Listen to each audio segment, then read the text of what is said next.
Compass Mining is your trusted partner in Bitcoin mining. Whether you're investing in one machine or thousands, our customizable solutions are tailored to meet your needs. We are your experts in Bitcoin mining, offering a platform where individuals and businesses can purchase hardware, host machines, and access a range of ancillary Bitcoin mining services. We also specialize in large-scale site development and data center operations. Discover more at compassmining.io and see how we can power your success today.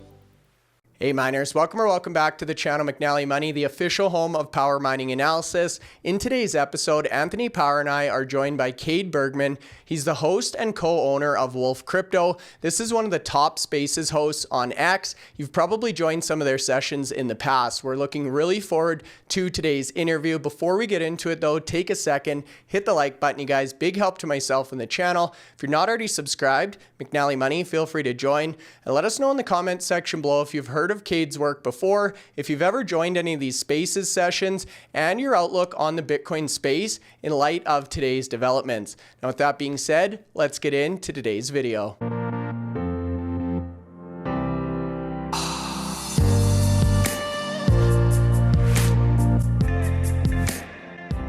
Okay guys, so that's right. Today's video, a very exciting interview, not to mention all the noise going on in the Bitcoin and crypto space this morning, which we'll get into. Cade Bergmann, he's the host and co-owner of Wolf Crypto. This is one of the top spaces hosts on X. You've probably attended some of their sessions.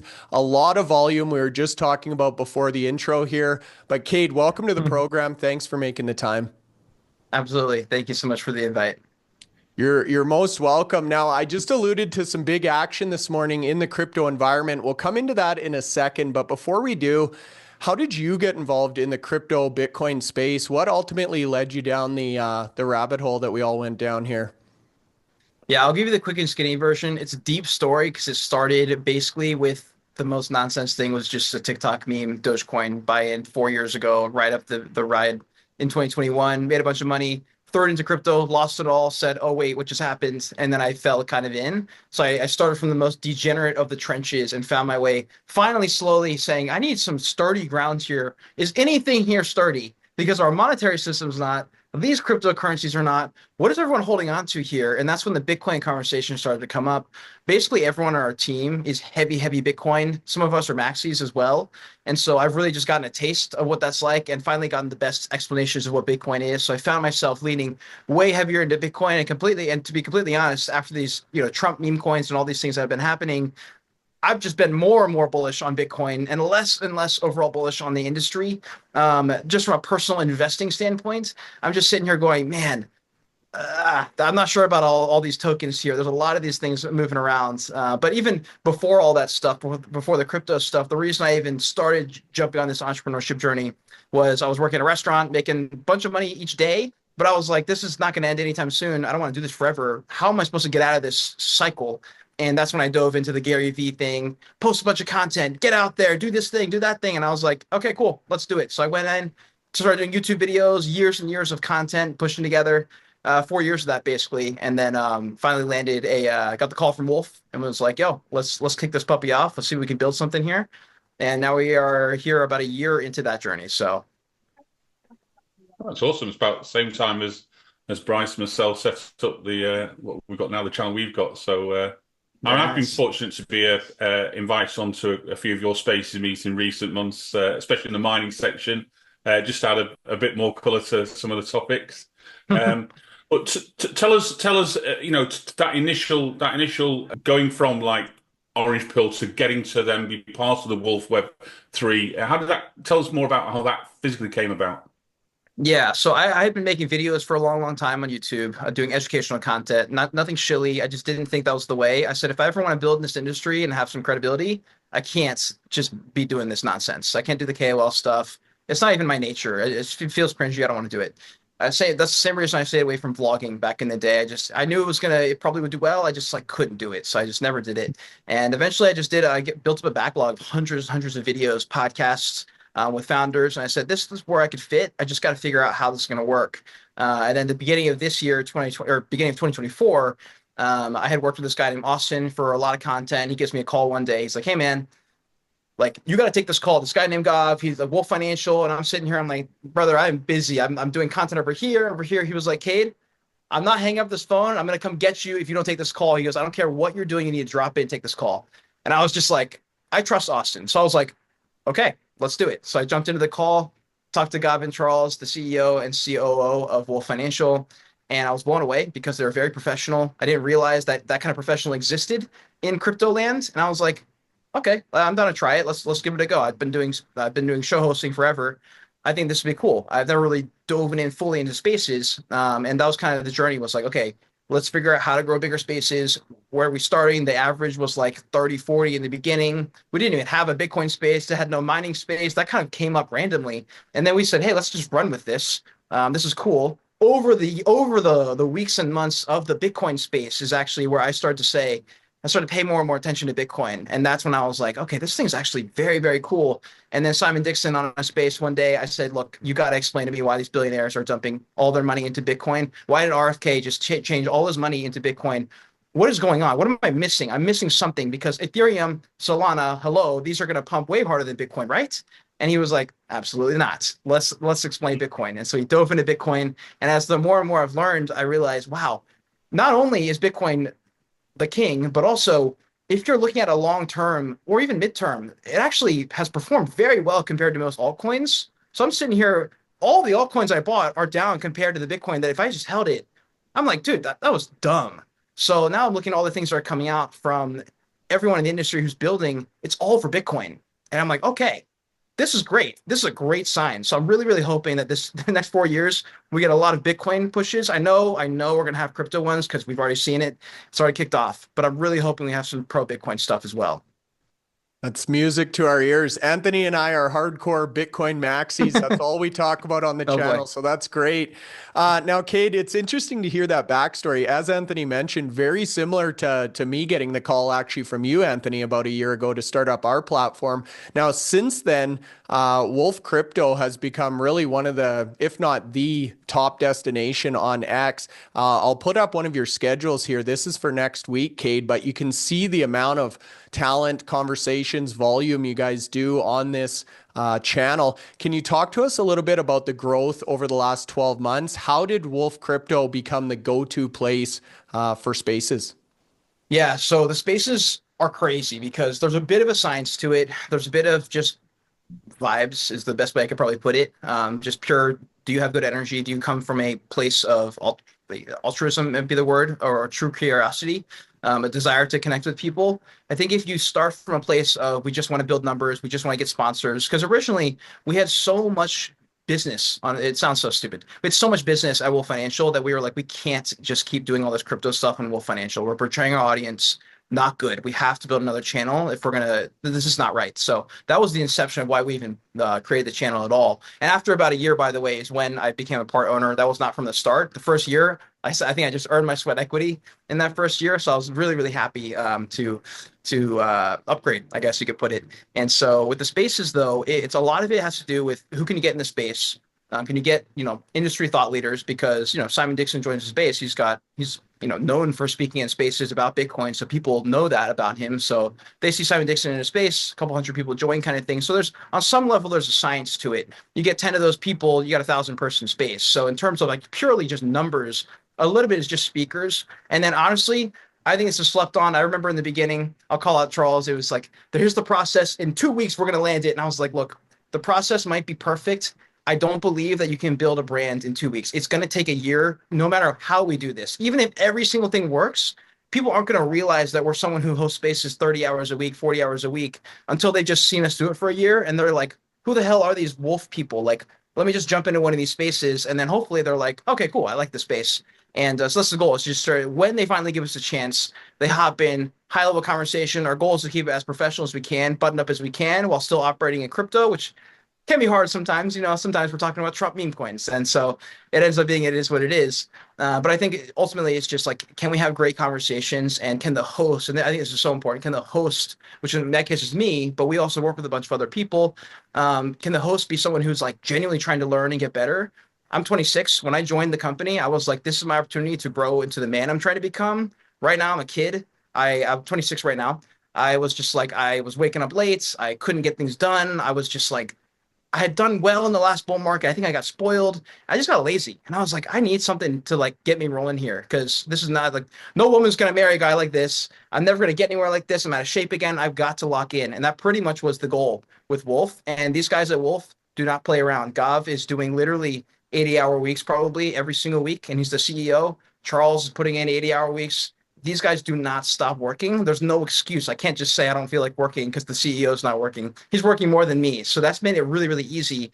And I think that's probably part of the reason that Wolf has done so well this year in the last 4 years. I mean, Wolf Financial was the first Spaces host ever. When Twitter Spaces just became a thing, he DM'd either Twitter or Elon and basically got hired as the Twitter beta tester for Spaces and did 10 hours a day and never stopped for 4 years. And here we are still going. That's awesome. I'm assuming, you mentioned spot. I mean, if this is your full-time roles, obviously there's a requirement for sponsorships there. Can you talk about some of the sponsors that you got for the channel? Yeah. So I think the goal with anyone is to land, 1 or 2 big partners. I think that's everyone's trying to go for that. You find 1 or 2 partners, you can grow with them long term, and that's always the goal. So that's always worth building towards. And I think the way you get that is just organic content and doing it again and again and again and again, and then providing results as well. Of course, like if you're working with companies, but you don't actually care if they're going to grow, and then you work with them for a year and they have no success, then like you're kind of a crappy person, they're kind of a crappy business person. But also, it makes no sense on a business side for them to ever rebook with you. So over the year or so, I mean, basically, Wolf started at the beginning of this year as 1 person. It was just Gav and some people helping out, and then Charles joined. We started building systems. We started to hire people a little bit and started to expand. And so, really, this year has been a year of expanding, but also mainly just laying foundation. 2025 is really about expanding. This year was about getting something going, getting a foundation. And so basically we have so much organic content that we have an enormous influx of just inbound requests. Hey, you guys had a 900 person space about crypto. Like that's literally our audience. It's like all traders. Like, do we have any options for advertising? So what we'll do is we'll run an hour space, 40-minute space, whatever it is. We'll build up audience, have a normal conversation, and then say, hey guys, if you want to stick around, please do. We're going to talk about insurance today. We got a company here who's doing crypto insurance. We did one today. Great conversation. And we only partner with companies that we want to believe in because we know we're going to be here. God's been here for 4 years. He's like, look, Wolf is not shutting down. We got plenty. We're going to be fine. Let's not, just accept a random meme coin. Let's try to do that as little as possible and try to work with the highest quality companies as much as we can. But I think the bread and butter is just an enormous amount of organic content. That's how I did it for 4 years on my own channel. I just said, okay, 12 videos a day, 10 TikToks a day, 2 live streams, everything. I'm just going to throw it all out there. And if no one hits me up, then I just am not good at this, clearly. But I think I can just do this and continue to do it. And the goal was just to become someone that someone pops in their head when they say, we need something done. We need a video done. Who do we go? Oh, there's like 3 or 4 guys. Oh, that guy, Cade. Like, and that's kind of how I think about it with Wolf is the same thing. Like, who's the Spaces people? You're like Mario Nafal, these big main crypto channels. And then we kind of fit like in the middle there, I think, for, that's at least my thoughts. And I do believe that organic content is the way, no matter what you do. I think it's the best way if you're trying to get opportunities. No one's going to know to hire you if they don't know that you have an expertise in something. Yeah, it's interesting. We follow a very similar path to what you guys have done there, and actually we did get a little bit of criticism in the sort of like early months This year on Spaces. I was getting asked questions about who's paying you, is your analysis independent, and I'm like, this is I'm doing 10, 12 hours a day. If you think I'm doing 10 or 12 hours a day and have a team of 6 people, that are going to work for free, then you're in a different world zone to me, And it's funny, actually, some of those people that criticized are trying to follow the model now. So it's interesting to hear that story there. But talk to me about the team behind you and, how they've been growing over this last 12 months, ready for 2025 liftoff. Yeah. So basically, we have a few core people who we started with, and it's Gav at the CEO, Charles, COO. We have Sam, who's their new CMO. Me and Sam both kind of came on as upgrade. We kind of upgraded our past situation, I guess, from the prior year after that sweat equity, which by the way, I was totally cool with. I remember when I first started, at the beginning, it wasn't crazy pay or anything. And so I was like, look, I have to build up to a point where I can get paid a lot because these spaces aren't big. I shouldn't be getting paid a lot because they're not big. if I want to get them big, it makes sense to get paid more. And, Gav is an excellent businessman. He understands that as well. So I've had no problems with that, which is a huge relief, I think, when you're working with people. I've always done that as well. I work with, graphic people, video editors, whatever it is. I don't know if this is a personal thing, but I've always paid immediately. If someone sends me a video and I'm like, we're good, I send the pay like instantly. I don't know. It's just always a mental thing for me. I feel like it gives them a green flag. They're like, hell yeah, I just got paid. I want to do that again. And so that's been my secret to retaining people. I've had the same video editor and graphics guy for like 5 years, 4 years or something like that. I found him in like the beginning of the last bull market or something. So probably 3 years now. And he just hit me up in like a DM or something. He said, "Hey, does this look cool?" And I was like, "Yeah, let's do it." And that was pretty much the start of it. So I think that's part of the key. As far as other people on the team, yeah, we have some help on the VA side of things to take care of back end stuff as well. Honestly, Sam deserves a lot of credit. If you guys ever want to get Sam on, I think he's an excellent person to have. He's young. He's 21 years old. Literally, the guy is on a mission to take over. I've never seen a 21-year-old with this kind of drive. I remember the first time I met him, I was like, okay, this is bullish. This is bullish for Wolf right now. I can't believe we locked this kid in. Literally, he was in college at the time, and so that was very cool. I think that's the most important thing, though, is like you have to have people in the team who are willing to. It sounds bad, but you have to kind of be willing to give up your entire life to go all in a startup land. If you're in a startup, that's kind of expected, at least in my head.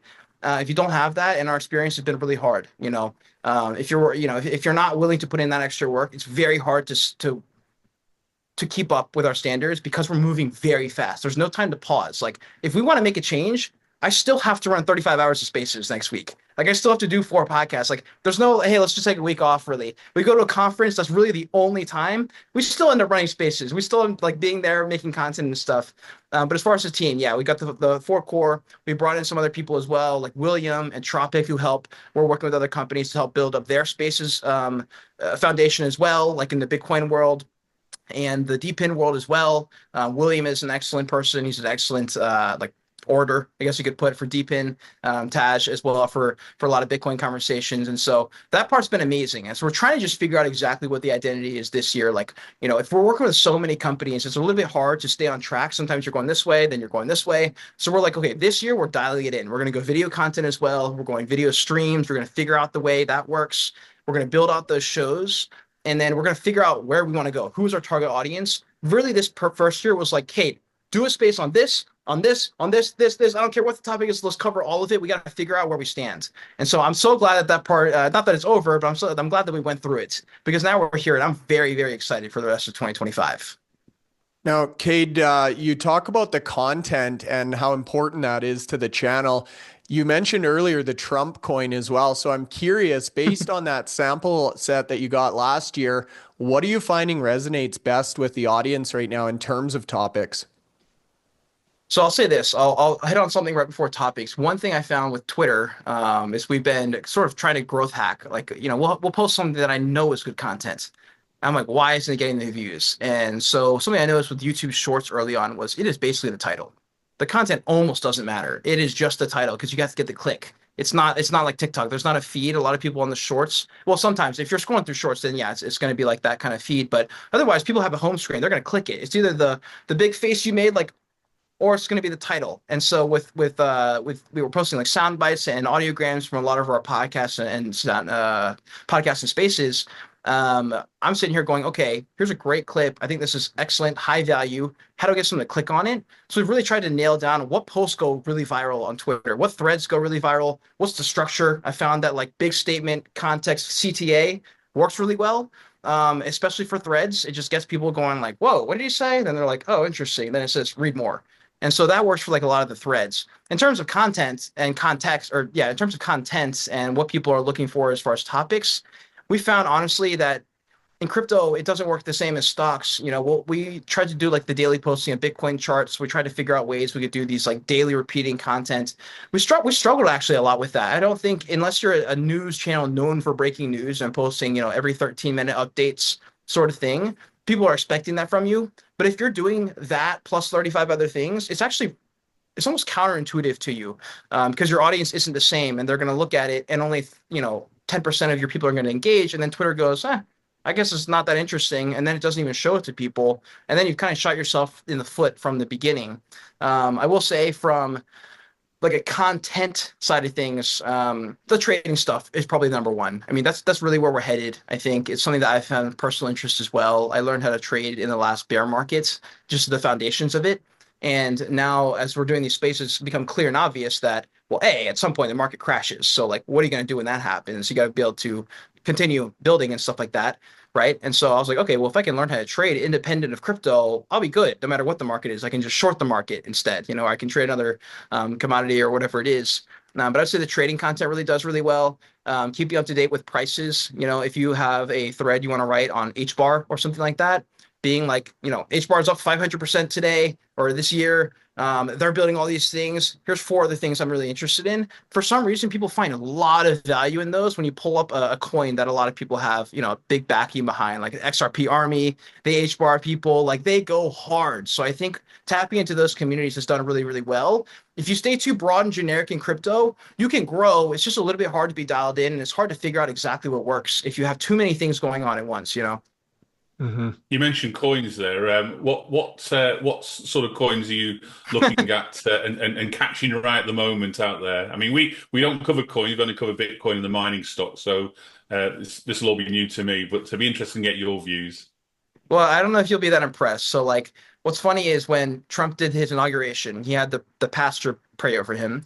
I'm not a big fan of that type of prayer. The one he was doing, it was just super loud and showy. I didn't love it, so I ended up muting it. And so, like an hour later, I see on the timeline, this dude drops a meme coin. I could not believe my eyes. This man invoked the name of Jesus and then drops a contract address right after and says, and I'm not going to badmouth because I don't know if he really wrecked the chart. All I know is the chart got wrecked immediately, basically. It went straight up and then straight down. So someone pulled liquidity.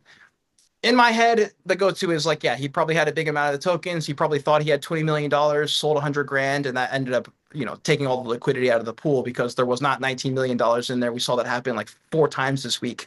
I feel like that's probably what happened, but I'm not going to put my name on it and die on that hill. It made me actually rethink my entire investing portfolio, though. That moment, I liquidated every single altcoin except like 4 and said, hold on a minute. Let me go back into USDC. Let me just figure out what I want to do here. I've been bullish on Bitcoin, so like that's definitely going to be a Bitcoin. It's going to be a Bitcoin heavy portfolio because no matter what this year, I'm not going to sit out. Even if we have 100 days or 300 days left in the market, I think sitting it out is a mistake. So especially when you believe in Bitcoin, when Larry Fink is finally out here saying, oh yeah, 500, 600K, 700K Bitcoin, who knows? You're sitting here going, excuse me, bro? What did you say? Like, what are you saying right now? And the fact that these people are saying it, it's so clear as day that Bitcoin is going to be here. So Lots of them saying it as well. Lots of them exactly. So it's not, Bitcoin is going to be heavy. If it was one person, and that person went 180 degrees. I mean, 4 years ago, the guy was like, it was like it was the worst advertisement for Bitcoin. But now he's just one of like I can name 20, top hedge funds and analysts out there that are all saying the same thing. And it's they roll them out on these financial programs like CNBC. And 4 years ago, CNBC were questioning every one of them, and now it's sort of like they're sort of just starting to get it now on the program. I can't, they still get. So you still believe in this Bitcoin? I'm like, guys, you've been saying the same question for 4 years. Change the title of the question. Yeah, it shows. In terms of coins, you see Bitcoin obviously, sure. but wrong. Anything else? So Bitcoin's the biggest one. It's going to be my main hold for sure, and I wasn't even sure that was going to happen, but now. There's way too many bullish catalysts for Bitcoin, very specifically. So I'm going to go heavy Bitcoin this time, and I wasn't going to do that. So I'm glad that happened, actually. So shout out to the pastor who did all that stuff. But Bitcoin will be heavy. I also noticed, so this is also something that came recently. I've started doing some more streams with very high-level traders just to get some of their insights on how they think about trades. I was like, hey, by the way, there's 1 million altcoins out there. Are we going to have like an altcoin season with all 1 million coins? And he was like, no. Of course not. Like all of them said the same thing. And I was like, okay, so what do you mean? Because that's what everyone's been saying for the past 2 years, like stacking the bear market, buy everything. And he was like, well, you can look at who's performed and you can take that as a hint of, hey, they're probably going to perform again. If everyone jumped into Solana and XRP and HBAR and nothing else pumped while Bitcoin's been pumping, they're like, that's concerning. And I remember thinking, wow, that's really interesting. So probably it's going to be just Solana, XRP, even though XRP is pumped up a lot. There's some there's some more TA specific things. The fundamentals, I think it would be hard to sell to anyone because it's up to like all-time highs again. I don't know if it's a great buy-in price at this moment, but XRP and Solana are really the only two main altcoins I'm looking at. And then I have near protocol for an AI play. I'm just gonna spread them out and just do like a handful. Anything more than that, I'm not gonna do that again. I think this cycle. I don't think that's the way. It may have been last cycle, but I'm really gonna lean a Bitcoin heavy portfolio, and I think it's actually possible Bitcoin outperforms all of my other coins. Compass Mining makes Bitcoin mining accessible to everyone. Start mining in as little as 48 hours with our turnkey hardware, online and mining directly to your Bitcoin wallet within 2 business days. Find out more at compassmining.io and get started now. I think it was near that I saw him on one of your posts recently, so I knew that was a coin you were looking at. For myself, this year, I mean, the issue now is where's the money going to come into any of the coins, even Bitcoin, and yes, we're seeing the ETF, so that's a great way of people actually investing in Bitcoin through that proxy of the ETF there. But I'm not seeing there's going to be there's not people. When COVID happened, people had money on the sidelines or waiting to do something. I don't think we're in that position in 2025 that we were 4 years ago. I don't think there's a mass amount of funds just on the sideline. And the other thing I'm picking up, I don't know if you're doing the same or some of the meeting, I'm seeing a lot of Bitcoin, people who are into Bitcoin mining stocks, seem to be now focusing on quantum and going into those stocks. So it seems to be, there's money, the money's out there, it's just shifting. It's it's shifting around. So it's not like new money. This is money that's going in, and bearing in mind, Bitcoin's valuation at the moment is about 2 billion. There's about 7 or 8 companies that are valued more than Bitcoin out there. So people are still buying those companies.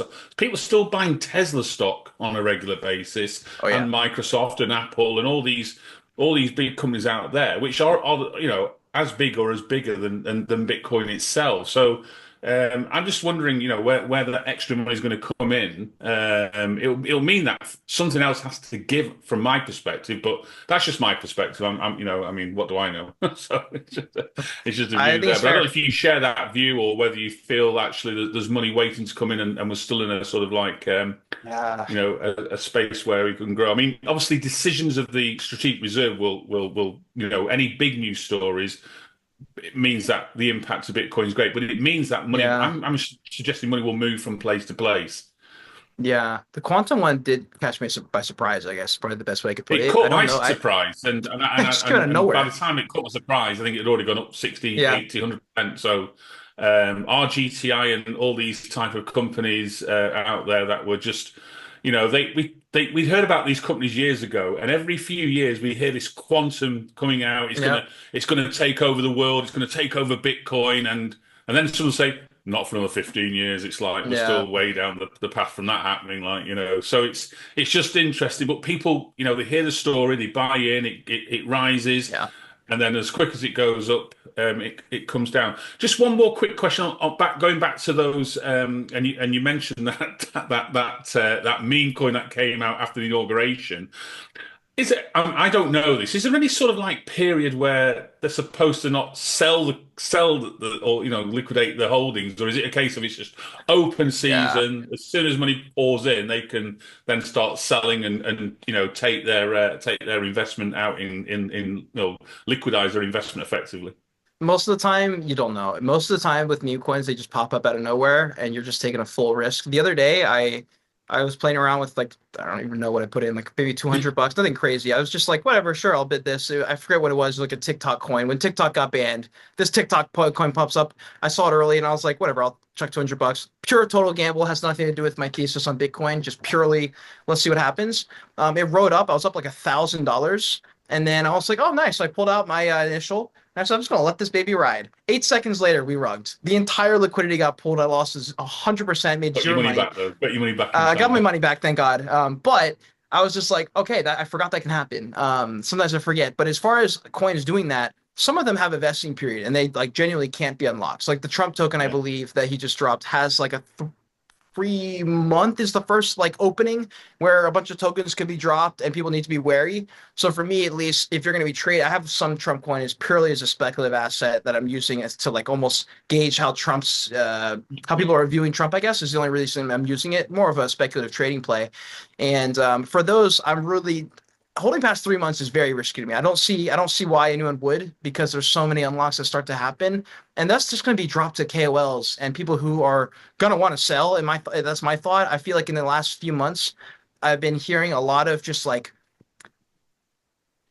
we need an announcement behavior if we're going to pump. And I'm sitting here going, why? I think we're going up and it's fine. It's just like, if we are so as bullish as we think for this year, we shouldn't need a catalyst like this. Like, I feel like everyone's just so contingent on this Bitcoin strategic reserve, and I hope it does. We probably will send if it gets announced very soon.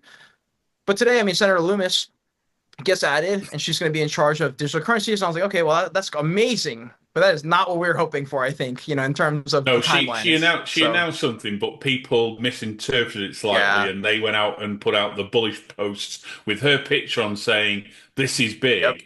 And I think me and Bryce were talking. All of a sudden, Bryce said that the miners are popping. I'm like, I've been watching a few of the miners this morning. They weren't popping earlier on, and they did at that moment. And it was literally as that announcement was made, the 10 minutes, literally before 3 o'clock, we saw, and then all of a sudden it reversed back down. I was on the Spacey meeting then, listening to hopefully what was going to be announced. Yep. And then the Bitcoin price started coming back down because it wasn't as big. But then a couple of guys on the Spaces, Ran New and some of the Scott Melkin were saying this is big news. Don't worry, this is still big news. This is not something that this is part and parcel. She's actually very, very powerful. She can control meetings and things like that to get this moving. So don't underestimate the effect that she can have in this space. And what we've seen then since that conversation again, it's like Bitcoin started to rally a little bit again. The mining stocks kicked off again. So it's interesting how bits of news can really move crypto space. Mean, we all remember what Elon did in 2021 when at first he announced he had Bitcoin, then he announced he sold Bitcoin. On those 2 days, for different reasons, the Bitcoin price moved significantly. I don't think it's moved as quick upwards in a short space of time, and it certainly came down quickly when he said he sold some. And by the way, you can't buy my cars with Bitcoins. It definitely did. And speaking of that, Bitcoin's just over 106 again now, so holding up pretty nicely in light of that news. That's the podcast effect. There you go. Let's go. Cade, I'm curious, you mentioned a few of your learnings here, getting rugged and trading and altcoins and all the rest. For people who are newer to the space watching this, what's the biggest advice or the biggest lesson you've learned on your journey with crypto, with Wolf Crypto, Web3, the whole 9 yards? I'll give a couple of practical ones. It's almost 9 times out of 10 better to sell the news well before the announcement comes. That was my thought with Trump token. There was so much speculation. And I remember I was watching the chart like a hawk. And I was like, dude, we just had a fat double top. That thing rejected, and it wasn't even close. This thing is gonna go down. Even though there's all this, it's gonna get listed here. It's gonna do this. It's gonna go to 100. And I was like, I don't know actually. So I remember I was thinking about pulling out, and I ended up not. It was fine though because the chart ended up doing a bunch of chopping, but it crashed like 50%. Like 10 minutes later, I remember. And I was like, oh, wow, that was so obvious. And I always forget how obvious it is each time it happens. So purely from a trader perspective, you're coming in, I imagine a lot of retail people, probably teenagers and young adults coming in, like, I want to change my life. You get in and you're like, oh, XRP is supposed to go to $100. It's like, okay, well, you can sell before $100. I would say, if we're pumping, you're up 2, 3, 4x, you should be taking profits every single time, 10, 20%, just taking them off the plate. And I think that probably takes a year or a cycle to go through and actually apply. Because I heard all that stuff growing up as well, or growing into the space. I heard all the good advice. I didn't follow any of it, unfortunately. I am glad that I watched Benjamin Cohen for the last 3 years straight, just every single day. He's a big Bitcoin guy. So basically my whole foundation is kind of rooted in his philosophy, which is very nice. Because I feel a lot more stable now that I, have a normal income. I'm not broke. I was broke for so long. I was living in a car for 6 months prior to the crypto world. Right before doing all that content, by the way, I was living in a car for 6 months, traveling, trying to do a YouTube thing, but I was ultimately entirely broke because crypto crashed. It was all my money. So I was living in a car with not any money to be able to get out of it. So I was kind of like sort of actually homeless. I remember that was a terrible time because I couldn't afford literally anything but gas, and I was just Ubering to make it by. And yeah, so anyways, with the cycle, I think for a lot of people who are new, getting cash flow is beyond important. I had no idea how much it was going to affect my thesis, my portfolio. You're just not going to be able to hold Bitcoin as far as you want to if you don't have money coming in. You're just not going to be able to. You're going to say, this thing's up. I have to sell. I need to pay bills. And if I could say anything, if you can get a part-time gig, if you want to stay full-time, find a bartender job or something. Like work 12 hours a week or something and make $1,000 a week doing that.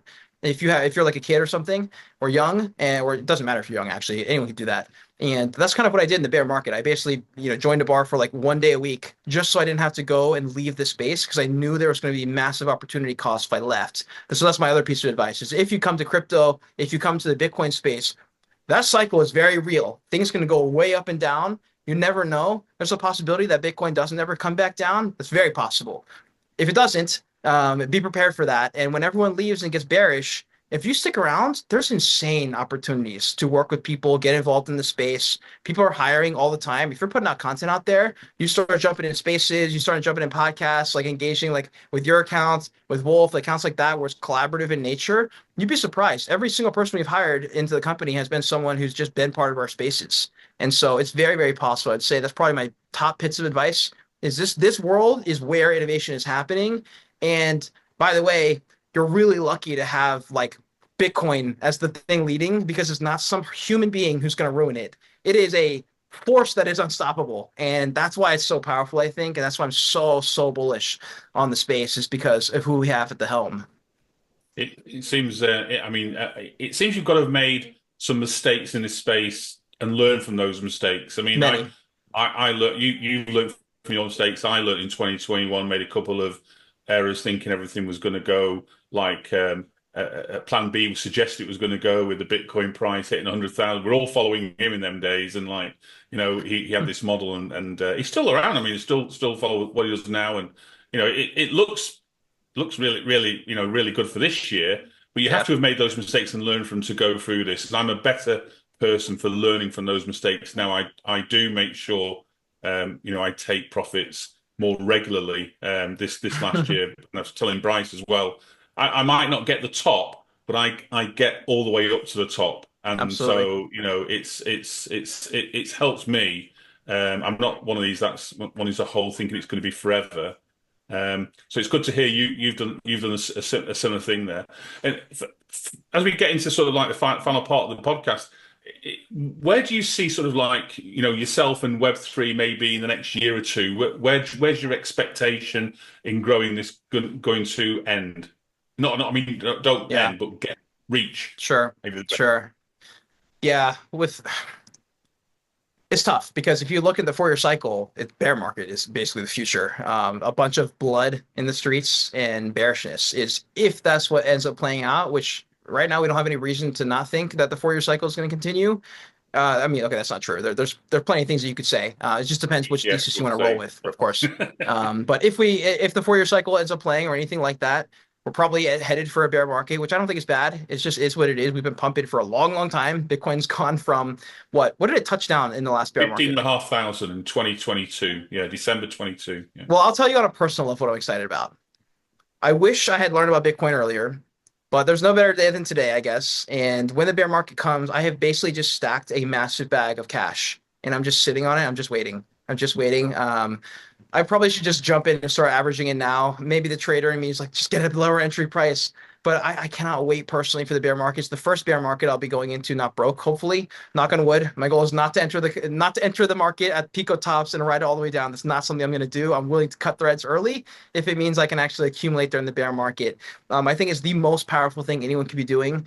If the market corrects, when it corrects, if you can pick up Bitcoin at a lower price, there is quite literally not enough to go around, and it's getting eaten up by Saylor. And every time you don't buy Bitcoin, he just goes and spits in your face and buys 1,000 more. And so he's going to literally own so much. So don't sell all your Bitcoin to Saylor. It's some quote I've seen online before. But I would say that's the most on a personal level. In terms of Web3 and crypto, maybe how Wolf Crypto fits in that as well. We're going to really lean into trading. I really want to as myself, bro, as a trader, I'd like to bring up other traders who are in this camp of, hey, I kind of look at the charts, I understand key levels, I understand distribution, I've learned the basics. I'm not a pro trader, even close. I'd like to get all those people up and say this is a place where people can come and level up, basically, and find some amazing traders, get some real good insights, not just people who are moon boys saying XRP is going to $1,000, because that's probably crazy. It may happen, but it's probably crazy. And so I think on a personal level, it's to provide that education and help level people up. As far as crypto, where do I think the industry itself is going? I'd be a fool not to think AI is going to have some big part in it, because I use it every single day and I use it a lot. I think people are surprised at how much AI is impacting businesses right now, and I think AI will have another move. I think AI will probably be a big mover. AI agents, I'm still trying to figure out, to be completely honest. I know everyone's just accepted it and adopted it. It probably will be the way. I'm still trying to figure that part out. It's pretty confusing. But I think AI is going to be a pretty big trend. And then honestly, the tokenization of the world. Larry Fink said it first. We got RWAs coming. We got DePINs coming. DePINs is really one of the only sectors in crypto that could perform in a bear market, in my opinion, because you're earning those rewards and fees from a node that you're using or whatever it is that these companies would be purchasing your data for. It's the only one that I could see that could potentially do well in a bear market and provide any kind of, consistent income, passive income for you.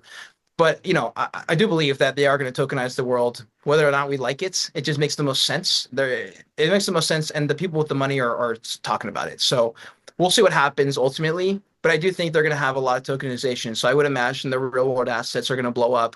I'm very nervous about stable coins, a central bank digital, stable coin in the US. That makes me very nervous. But honestly, maybe it's because I've seen too many videos and movies of 1984. But I feel like it's not too far off base. I feel like all I want to do is have enough Bitcoin to not be pushed around. That's kind of how I view Bitcoin. It's just that vehicle for you to be autonomous and make decisions on your own. If and when potentially government oversteps the bounds and says you're doing this, it's like, well, I cannot do that. I can actually just leave, and I got this Bitcoin with me. And so I do view Bitcoin as something a little bit more big than just an asset that goes up. I was telling my dad the other day, he was like, well, at what point are you going to sell? And I was like, I was like, how do I get him to not think like this? I was like, because yes, at some point you need to use the Bitcoin, but I'm like, but what am I going to sell it to? And he was like, the dollar. I'm like, there you go. Like, that's exactly what I'm trying to tell you. So yeah, I'm hoping just honestly leveling up everyone in the ecosystem is the goal for the cycle in terms of Wolf Crypto. But that's probably the things I'm looking forward to. In terms of you mentioned Bitcoin there, and me and Bryce had this discussion as well. What are your thoughts on MicroStrategy and BlackRock effectively now having close to, it's supposed to be getting close to 6% of every Bitcoin that's ever going to be produced in those two industries. So I mean, in those two organizations. Yeah, it scares me a little bit, but I don't know if I mean, the whole thing about decentralization, yeah. so everyone can have a piece, and yes, everyone can still have a piece, but are we seeing these percentages get a little bit too big in terms of like, if we believe where Bitcoin's going to go, and I read something this morning. I don't know if it was on about the US could nationalize MicroStrategy and use the HODL there as part of the reserve. Strategic reserve. I'm not sure. I'm not sure what legalities they can do that. I mean, in the UK they've nationalised industries, but usually when those industries were previously nationalised, that went public, and then they've renationalised them because of the interest of the people. Things like water industries and electricity industries. I don't think Michael Saylor would be too pleased to get a call from the president saying, by the way, we're looking to use your HODL as a strategic reserve. But it's sort of like, I picked up on it a few months ago, and we've been having chats with every time he's putting these purchases. And I think he spent $20 billion in as many last few months just buying Bitcoin. It's a large amount. And if you look at the HODL 15 puts out a good table regularly of all the companies that own Bitcoin on the balance sheet. And MicroStrategy is something like 75-80% of all that table. The other 59 companies add up to about 25%. I think it's 600,000 in total. They've got 461,000 now. They bought 11,000 the other day. It's a big percentage, and it's sort of like, it scares me that they're just going to go out and buy more. what becomes 5% becomes 10%. It just sort of like it makes me feel that not everyone's got a share. You've got some really big players. But I mean, people out there will say it's great because it's Bitcoin's there's not enough being produced to warrant what they were buying the other day. 40 days of production was bought on Tuesday. 40 days of mining, and the miners aren't selling. The miners aren't selling the Bitcoin now; they're keeping it. So I'm not selling. Cade's not selling. Bryce isn't selling. Who's selling that? Who's selling that Bitcoin out there? Answers in the comments if you're selling your Bitcoin. Yeah. That's what we had talked about that. Oh yeah, please. Yeah, please. That's what I was going to say, Anthony. The only way for him to keep getting Bitcoin is people to keep selling it to him. So if people do have that concern about the decentralized, they simply just need to stop selling their Bitcoin. But it is a good point. Yeah, we've actually had a lot more MicroStrategy spaces because I was trying to figure out, I'm like, is this the biggest like short of all time that we're about to see? Like, is this company literally going to get wrecked, or is this $1 trillion company? Because it's one of the two. It's basically going to be one of the two in my head. What are your thoughts? He articulates it really well. That I sort of believe. I believe what he's doing, and in terms of he knows what he's doing, and he knows that it's going to be positive for him. And I think if MicroStrategy fail, we all fail effectively. So well, yeah, his average price is pretty good too. So if he gets wrecked, yeah, that's not good because that means we're doing real bad probably. I remember through that because he's not been in the space long enough. I remember through that bear cycle last time, his averages were very close to what the Bitcoin price was, and people were saying it could topple him then when it was like down in the 20s. His average price was like 23 or something like that, and they're saying he could get called at any moment. Remember those tweets were going out regularity, but he's instead of like he just bought and bought and bought instead. It's relentless. It's relentless, and you've got the mining companies trying to follow suit to a certain extent with 2 or 3 of the miners buying Bitcoin in the last few months with the convertible notes they've been able to process. So it's like a wave of these things happening, and who's going to be the next big company to announce it? But that's a good point. Yeah, the MSTR conversation is really interesting because it's like, what are you going to do with that HODL? And forgive me if there's sound in the background. There's a little bit, but the MicroStrategy lending is basically what the conversation became around. It's like, okay, you got this massive HODL, you're not going to sell it, you have to lend it. How else are you going to make money? It's kind of the thought. And I was like, okay, yeah, and I was like, oh, that's how you become $1 trillion company. Is everyone you're the only game in town? It's like pick me or pick them. Like who's gonna have a better deal? And it does worry me a little bit. When I first learned about like ossification, I was nervous because I was like, wait, you can change. I was like, I didn't know you could change the Bitcoin code. Like, what does that mean? And they're like, well, look, that's not, you don't have to, you can relax. You can worry about other things. But them racking up a massive portion does scare me. I don't think it was ever going to be, I think that was always going to be inevitable. I think the people in power end up retaining pretty solid positions no matter what you do because they're tapped in. They got the right people around them. That's why they keep winning. And so, but the one thing that keeps me okay is that it's Bitcoin, I guess, because if they actually get what Bitcoin is, for them to say, oh, look, we have all this power, we can tank the price. It's like, I don't even think that's in their best interest. And I think they would almost look at it differently. So I'm really hoping at least that the BlackRock, when they're accumulating this Bitcoin, it seems to be Larry Fink understands. I think he really understands the value out of Bitcoin. And that's why he started to move and change his vocabulary around it. If that's the case, I'm not as nervous because I don't see them just like, I don't know. I guess I'm just not as nervous. I have a ton of faith in Bitcoin, and it's just shown insane resilience. No matter what happens, it just continues to grow. You don't need anyone else. It just goes and goes and goes. You don't need an announcement, really. I think even without a big announcement in Bitcoin, I think we still trend up over time. It just doesn't matter to me long term. And so that'd probably be a thesis. But it's pretty crazy that they've accumulated so much Bitcoin. I mean, they're taking a massive risk compared to everyone else. When they're looking at it, they're like, yo, you guys are insane for doing that. But I think Saylor, he knows something. They think they know something because to be doing what they're doing is like they put all their marbles into a new currency.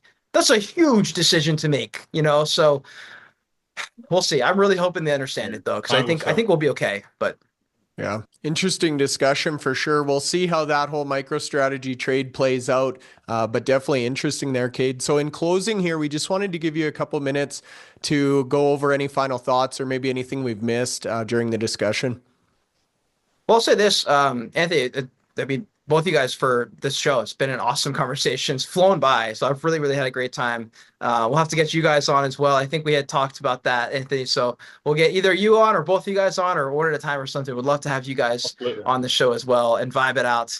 But yeah, I mean, not a whole lot. I mean, I would say I'm just so glad I understand Bitcoin now. I can't even describe to you how grateful I am that I understand it because it gives you sturdy ground in this industry, and there's just none. Everywhere you're looking for help, you're just gonna trust a KOL, and then they're gonna run you. Like it's one of those things that I don't know if it's because I found God this year and I found real sturdy ground in religion, and I had none before. I don't know if that kind of primed me for Bitcoin to say, hey, I'm looking for something sturdy. I'm looking for all these humans that I'm supposed to be able to trust. They keep letting me down. And so I think part of it's that I would encourage for anyone, if you can, if you're able to read 8 pages, those 8 pages could potentially change the way you kind of look at everything. So I'd say for a lot of people who are interested, that's a great place to start is 8 pages. There, you can use AI. If you don't understand it, you can watch videos on YouTube to understand it and explain it to you. But I think understanding Bitcoin is probably the biggest thing you could do for yourself at this point, whether or not you plan to jump into crypto land and buy meme coins and stuff. I think it's a value add, net value add. In terms of Wolf, we're doing spaces and streams every single day there. We have pretty much every topic under the sun. We are moving toward more Bitcoin miners, and trading. We're doing a bunch of stuff. So if you like that kind of stuff at all, we have an enormous amount of content that we're pumping out, doing tons of that stuff. So just like you guys, we're a big believer in quantity. To have as many conversations as you can, connect with as many people as you can, see what happens, come back in a year, see what they built, see where we're at. So I think collaborating in this industry in innovation is the most fun part for me.